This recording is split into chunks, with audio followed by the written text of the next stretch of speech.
Hey everyone, Cadaver Kelly here. In this video I'm going to be counting down my top 10 goth post-punk records. It's been a few months since I did a record countdown video because I got a little sidetracked with my top 10 countdowns through the decades. So before we jump into it, I want to point out that these videos are sort of a tour of my personal record collection, so these are my favorite goth post-punk records that I own a physical copy of, rather than being my favorite albums overall. I have a lot more music in my digital library, but I still have a pretty respectable vinyl record collection, so this is my way of sharing some of that. When I say goth post-punk, I'm talking about the sound that came out of the first wave of goth music.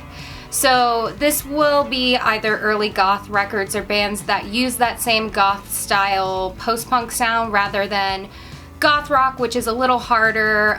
It's a little on the hard rock and came out of the second wave of goth music. I'll do a record video for goth rock at some point in the future. I also should mention that my list is based on my own personal preferences and favorites, so the order is entirely subjective. Before we get into the countdown, I want to give 3 quick honorable mentions to records that were really close to making this list, but picking only 10 is always a difficult challenge. My first honorable mention is Pornography by The Cure.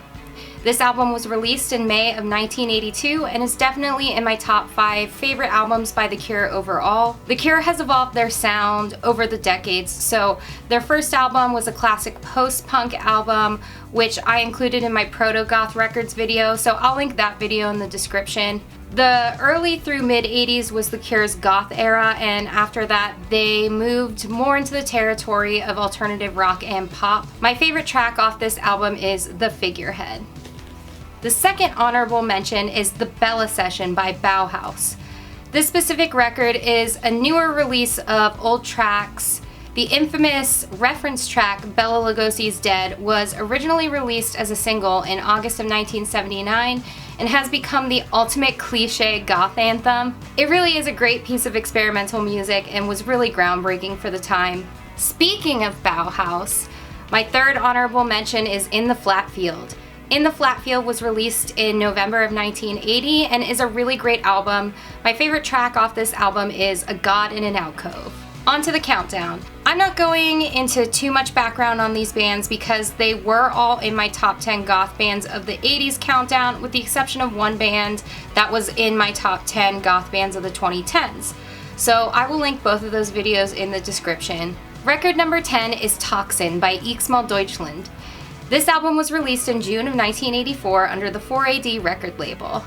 My favorite track off this album is a tie between Mondlicht and Begrab mein Herz. Record number 9 is Burning Oil by Skeletal Family. This was released in 1984 by Red Rhino Records. My favorite track off this album is track number 2, The Wind Blows.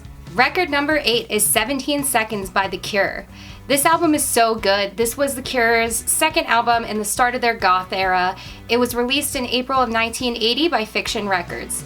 This is one of the most atmospheric albums by The Cure. My favorite track is a tie between A Forest, M, and At Night. Record number 7 is Burning from the Inside by Bauhaus. It was released in 1983 by the label Beggar's Banquet. This is my favorite Bauhaus album, so that's why I chose to put this one in the list as opposed to the 2 Bauhaus records in my honorable mentions. This album is a mix of sounds, so not every track on this album fits the goth template perfectly, but I actually enjoyed the variety in this album. My favorite track is a tie between She's in Parties and the title track Burning from the Inside. Record number 6 is Obraz by Belgrado. This is the one band in the mix for this list that's from the 2010s rather than the 80s, but they really captured the first wave goth post-punk sound. This album was released in July of 2016. This actually is not my favorite album by Belgrado, but it's the only one I have on vinyl record and is still a really good album. I can't pronounce my favorite track, so I'll just put it on the screen. Record number 5 is Fetish by Ich Mal Deutschland. This is my favorite Ich Mal album and was released in April of 1983 under the 4AD label. I really love this entire album, so it's hard to pick a favorite track, but when backed into a corner, I would say my favorite track is track number 3, Young Man. Record number 4 is Feudal Combat by Skeletal Family. Feudal Combat is my favorite Skeletal Family album and really one of my favorite albums of all time. It was released in 1985 by Red Rhino Records. They play around with sounds more in this album than they did in burning oil, but I think it paid off. It's a really great record. My favorite track is called Move. Record number 3 is Faith by The Cure. This album is so good and is almost tied with Three Imaginary Boys for my favorite album by The Cure. It's definitely my favorite Cure album in the goth category. It was released in April of 1981 by Fiction Records. Although not quite as atmospheric as 17 Seconds, it's still a very atmospheric album. My favorite track is a tie between The Holy Hour and The Funeral Party. Record number 2 is El Acto by Paralysis Permanente. This is a really cool Spanish post-punk band, and this album is incredible. It was released in 1982, and my favorite track is called Te Gustara. And finally, record number 1 is Juju by Susie and the Banshees. As I have mentioned about 100 times on this channel, Susie and the Banshees is my favorite band, and this is what some would consider Susie's only truly goth album.